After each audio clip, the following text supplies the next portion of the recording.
नमस्कार, सुप्रभात। आप सभी दर्शकों का डीडी न्यूज पर स्वागत है। आप देख रहे हैं हमारा सांकेतिक समाचार। मैं हूं साइमा खान और मेरे साथ है मेरी सहयोगी दीपाली। नजर डाल लेते हैं सबसे पहले हेडलाइंस पर।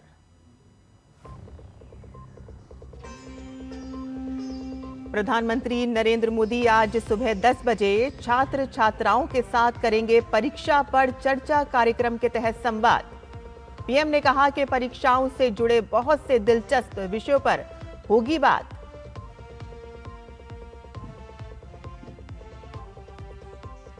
संसद के दोनों सदनों में प्राइवेट मेंबर बिजनेस समेत कई अहम विधायी कार्य सूचीबद्ध। लोकसभा में होगी केंद्रीय बजट 2026-27 पर चर्चा।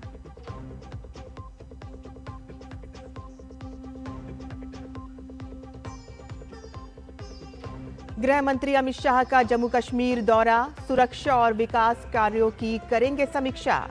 देश की सुरक्षा के लिए बलिदान देने वाले शहीदों के परिजनों से भेंट कर सौंपेंगे नियुक्ति पत्र।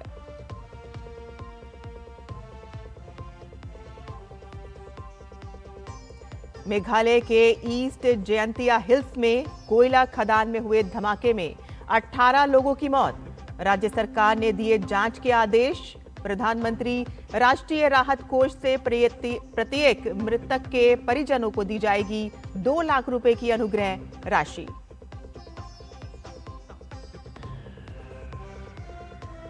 अमेरिका और ईरान के बीच परमाणु वार्ता आज। मस्कट पहुंचे दोनों देशों के प्रतिनिधिमंडल। ईरान केवल परमाणु मुद्दे पर बातचीत के लिए अड़ा।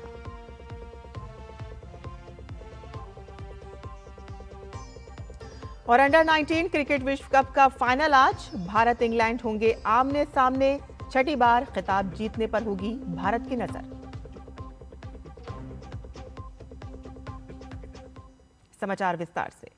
प्रधानमंत्री नरेंद्र मोदी आज परीक्षा पे चर्चा के नवे संस्करण के माध्यम से देश के करोड़ों छात्रों से संवाद करेंगे।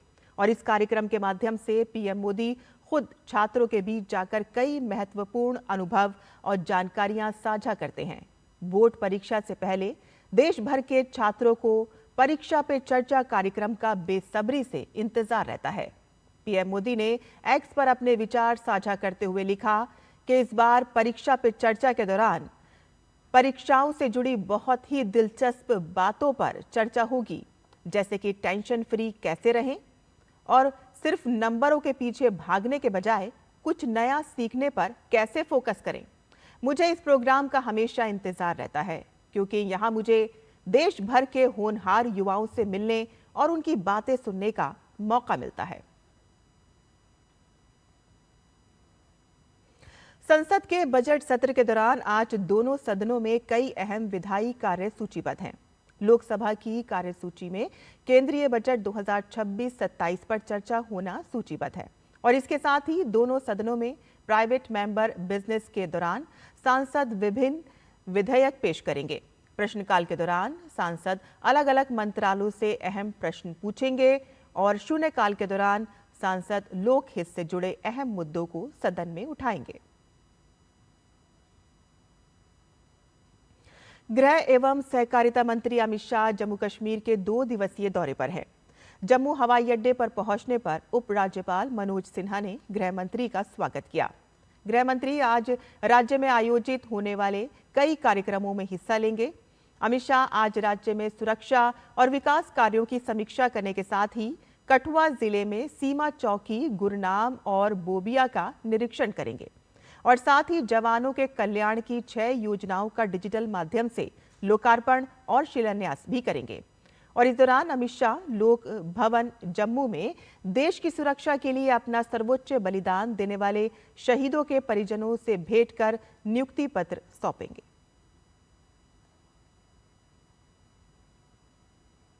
भारत और श्रीलंका के बीच सदियों पुराने आध्यात्मिक संबंध एक बार फिर से दुनिया के सामने जीवंत हो उठे हैं।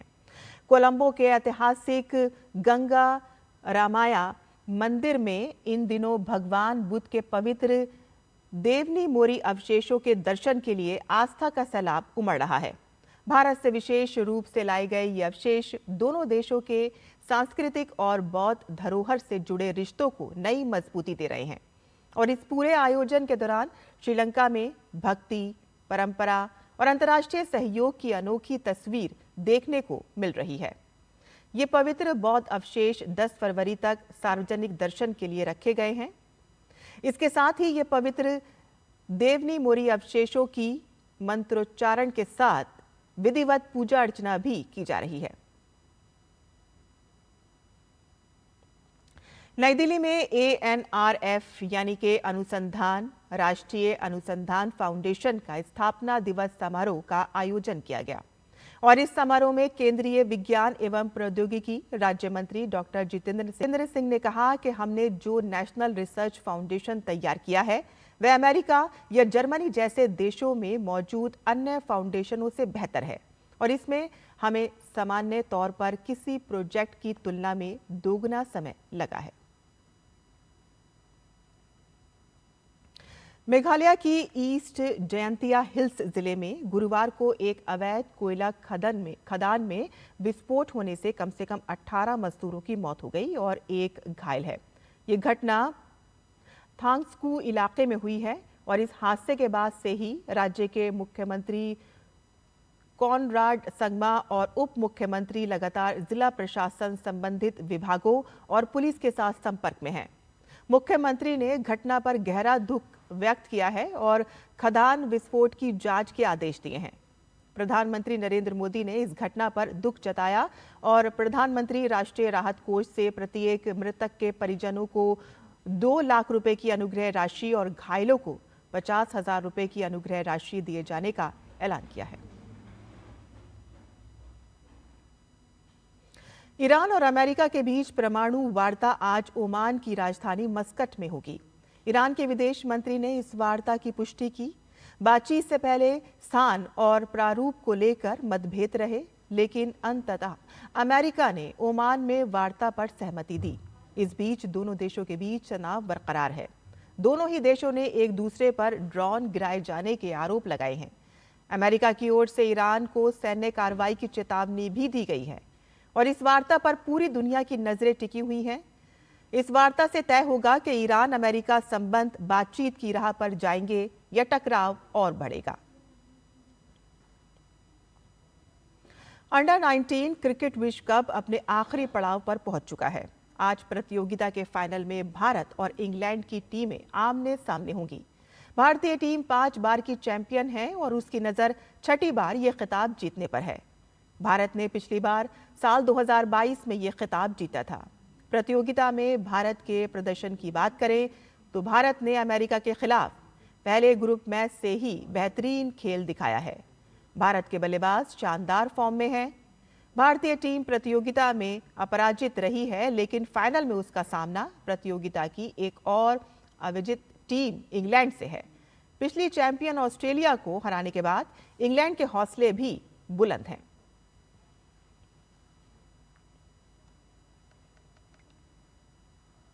रॉयल चैलेंजर्स बेंगलुरु ने WPL 2026 का खिताब अपने नाम कर लिया है।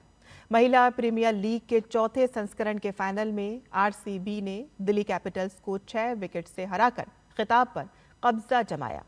वडोदरा में खेले गए मुकाबले में टॉस हारकर पहले बल्लेबाजी करने उतरी दिल्ली कैपिटल्स ने 20 ओवर में 4 विकेट पर 203 रन बनाए और जवाब में RCB ने 19.4 ओवर में 4 विकेट खोकर 204 रन बनाए और मुकाबला अपने नाम कर लिया।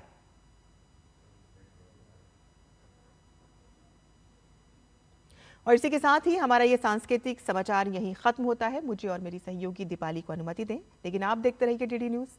नमस्कार।